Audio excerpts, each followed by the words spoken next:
Good afternoon, everybody. I know the press has just had a long session with the team here about what we're talking about today and this afternoon. And let me just start by saying I can't tell you how much I appreciate the three people standing next to me here for what they've agreed to do to help, particularly my best buddy, John Kerry. Asking a former Secretary of State to come back and do this has been as I know there's a big ask on the part of myself. I was going to blame Kamala for it as well, but for both of us. And but John's been deeply involved. The Secretary's been deeply involved in climate issues as a senator and one of the leaders legislatively as well. And I don't think anybody knows more about the issue and the damage that's been done by some of the executive orders of the previous administration. And Gina, you've run everything, Gina. Thank you very much. Let me get to it. Today is Climate Day at the White House, and which means that today is Jobs Day at the White House. We're talking about American innovation, American products, American labor, and we're talking about the health of our families and cleaner water, cleaner air, and cleaner communities.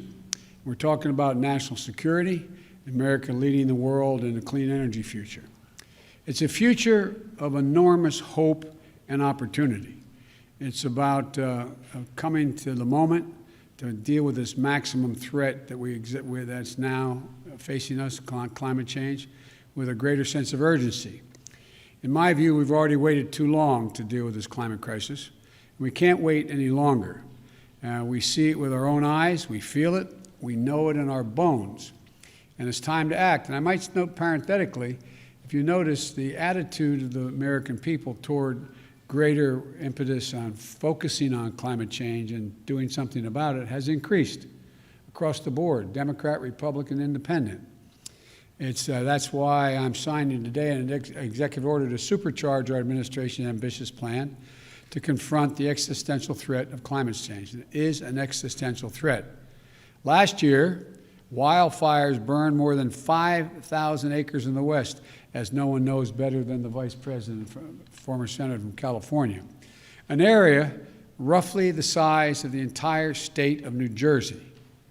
More intense and powerful hurricanes and tropical storms pummel states across the Gulf Coast and along the East Coast. I can testify to that from Delaware. Historic floods, severe droughts have ravaged the Midwest. More Americans see and feel the devastation in big cities, small towns, coastlines, and in farmlands, in red states and in blue states. And the Defense Department reported that climate change is a direct threat to more than 2/3 of the military's operational critical installations. 2/3. And so this could well be on the conservative side. And many climate and health calamities are colliding all at once. It's not just the pandemic that keeps people inside, it's poor air quality. Multiple studies have shown that air pollution is associated with an increased risk of death from COVID-19. And just like we need a unified national response to COVID-19, we desperately need a unified national response to the climate crisis, because there is a climate crisis. We must lead global response, because neither challenge can be met, as Secretary Kerry has pointed out many times, by the United States alone. We know what to do. We've just got to do it. When we think of climate change, we think of it, this is a case where conscience and convenience cross paths, where dealing with this existential threat to the planet and increasing our economic growth and prosperity are one and the same. When I think of climate change, I think of, and the answers to it, I think of jobs. A key plank of our Build Back Better recovery plan is building a modern, resilient climate infrastructure and clean energy future that will create millions of good-paying union jobs, not $7, $8, $10, $12 an hour, but prevailing wage and benefits. You know, we can put millions of Americans to work modernizing our water systems, transportation, our energy infrastructure to withstand the impacts of extreme climate. We've already reached a point where we're going to have to live with what it is now. That's going to require a lot of work all by itself without it getting any worse. When we think of renewable energy, We see American manufacturing, American workers racing to lead the global market. We see farmers making American agriculture first in the world to achieve net zero emissions and gaining new sources of income in the process. And I want to parenthetically thank the Secretary of Agriculture for helping me put together that program during the campaign. We see small business and master electricians designing, installing, and innovating energy-conserving technologies in building homes and buildings. And we're going to reduce electric consumption and save hundreds of thousands of dollars a year in energy costs in the process. And when the previous administration reversed the Obama-Biden vehicle standard and picked big oil companies over American workers, the Biden-Harris administration will not only bring those standards back, will set new, ambitious ones that our workers are ready to meet. We see these workers building new buildings, installing 500,000 new electric vehicle charging stations across the country as we modernize our highway system to adapt to the changes that have already taken place. We see American consumers switching to electric vehicles through rebates and incentives, and the residents of our cities and towns breathing cleaner air and fewer kids living with asthma and dying from it. Now, not only that, the federal government owns and maintains an enormous fleet of vehicles, as you all know.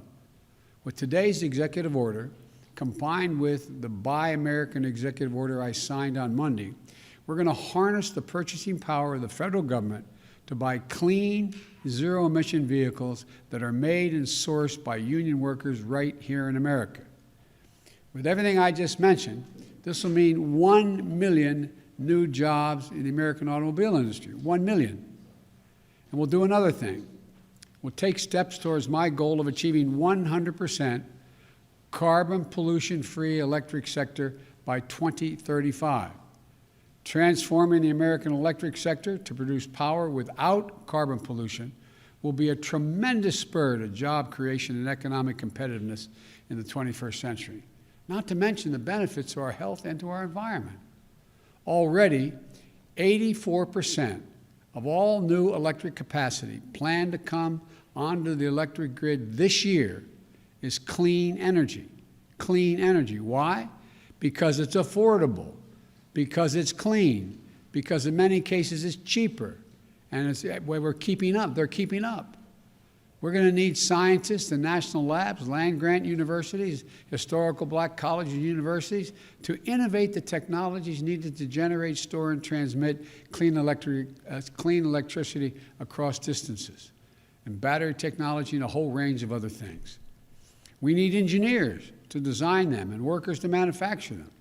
We need iron workers and welders to install them. Technologies they invent, design, and build will ultimately become cheaper than any other kind of energy, helping us dramatically expand our economy and create more jobs with a cleaner environment. And we'll become the world's largest exporter of those technologies, creating even more jobs. You know, we're also going to build 1.5 million new energy-efficient homes and public housing units that are going to benefit communities 3 times over. 1, by alleviating the affordable housing crisis. 2, by increasing energy efficiency. And 3, by reducing the racial wealth gap linked to home ownership. We're also going to create more than 250,000 jobs to do things like plug the millions of abandoned oil and gas wells that pose an ongoing threat to the health and safety of our communities. They're abandoned wells that are open now. And we're going to put people to work. They're not going to lose jobs in these areas. They're going to create jobs. They're going to get prevailing wage to cap those over 1 million wells. These aren't pie-in-the-sky dreams. These are concrete, actionable solutions. And we know how to do this. The Obama-Biden administration reduced the auto industry, rescued the auto industry, and helped them retool. We need solar energy, cost competitive with traditional energy, weatherizing more, we made it cost competitive, weatherizing more than 1 million homes. The Recovery Act of our the Democratic administration, made record clean energy investments, $90 billion. The president asked me to make sure how that money was spent. on everything from smart grid systems to clean energy manufacturing. Now, the Biden-Harris administration is going to do it again and go beyond. The executive order I'll be signing establishes the White House Office of Domestic Climate Policy, and it'll be led by one of America's most distinguished climate leaders, former EPA Director Gina McCarthy. As the head of the new office and my National Climate Advisor, Gina will chair the National Climate Task Force, made up of many members of our cabinet, to deliver a whole-of-government approach to the climate crisis. It's not time for small measures. We need to be bold. So let me be clear. That includes helping revitalize the economies of coal, oil, and gas and power plant communities. We have to start by creating new good-paying jobs, capping those abandoned wells, reclaiming mines, turning old brownfield sites into new hubs of economic growth, creating new good-paying jobs in those communities where those workers live, because they help build this country. We're never going to forget the men and women who dug the coal and built the nation. We're going to do right by them, make sure they have opportunities to keep building the nation in their own communities and getting paid well for it. While the whole-of-government approach is necessary, though, it's not sufficient.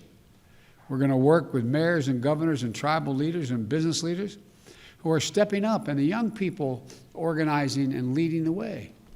My message to those young people is you have the full capacity and power of the federal government. Your government is going to work with you.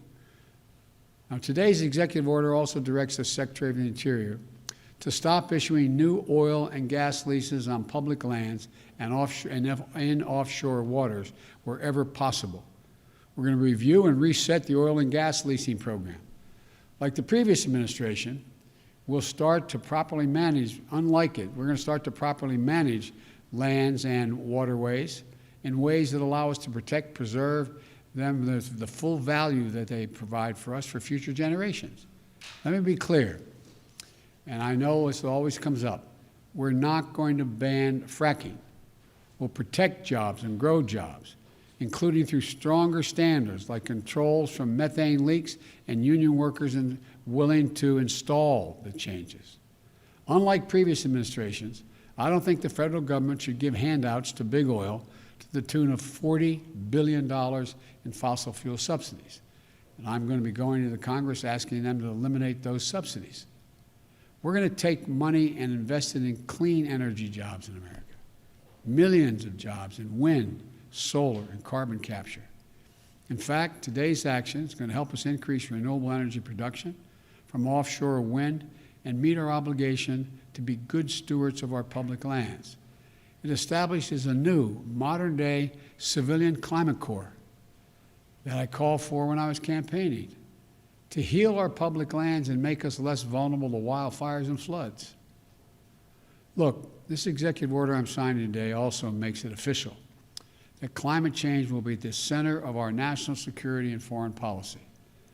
As Secretary Kerry, as our special presidential envoy for climate, with him, the world knows how serious I am about by appointing one of America's most distinguished statesmen and one of my closest friends speaking for America on one of the most pressing threats of our time. John was instrumental in negotiating the Paris Climate Agreement that we rejoined, this administration rejoined on day one, as I promised. And today's executive order will help strengthen that commitment by working with other nations to support the most vulnerable to the impact of climate change and to increase our collective resilience. That includes a summit of world leaders that I'll convene to address this climate crisis on Earth Day this year, in order to establish a new effort to integrate the security implications of climate change as part of our national security and risk assessment and analysis will also be included. With this executive order, environmental justice will be at the center of all we do addressing the disproportionate health and environmental and economic impacts on communities of color, so-called fence line communities, especially those communities, brown, black, Native American, poor whites. It's hard, the hard-hit areas like Cancer Alley in Louisiana, or the Route 9 corridor in the state of Delaware. That's why we're going to work to make sure that they receive 40% of the benefits of key federal investments in clean energy, clean water, and wastewater infrastructure. Lifting up these communities makes us all stronger as a nation and increases the health of everybody. Finally, as with our fight against COVID-19, we will listen to the science and protect the integrity of our federal response to the climate crisis. Earlier this month, I nominated Dr. Eric Lander, a brilliant scientist who is here today to be the director of the Office of Science and Technology. I also nominated another brilliant scientist, Dr. Frances Arnold and Dr. Maria Zuber, to co-chair the President's Council of Advisors on Science and Technology, so-called PCAST, that President Eisenhower started 6 weeks after the launch of Sputnik. It's a team of America's top scientists charged with asking the most American of questions: what next? What's the next big breakthrough? And then helping us make the impossible possible. Today, I'm signing a presidential memorandum making it clear that we will protect our world-class scientists from political interference and ensure they can think, research, and speak freely and directly to me, the Vice President, and the American people. To summarize this executive order, it's about jobs, good-paying union jobs. It's about workers, building our economy back better than before. It's a whole-of-government approach. Put climate change at the center of our domestic, national security, and foreign policy.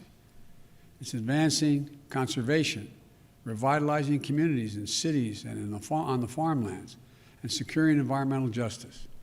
Our plans are ambitious, but we are America. We're bold. We're unwavering in the pursuit of jobs and innovation, science and discovery. We can do this. We must do this, and we will do this. I'm now going to sign the executive order to meet the climate crisis with American jobs and American ingenuity. And I want to thank you all. I'm going to go over and sign that now.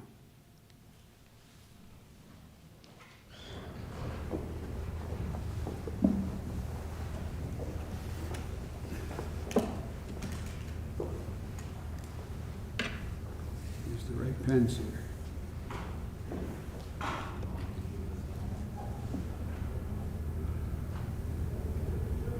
The first order I'm signing is tackling the climate crisis at home and abroad.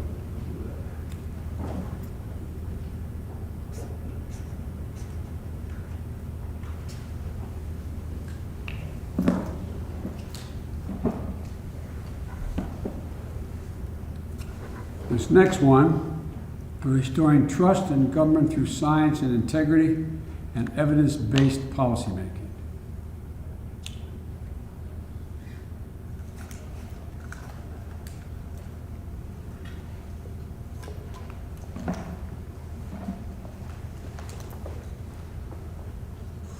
More here. And this last one is the President's Council on Advisors on Science and Technology established.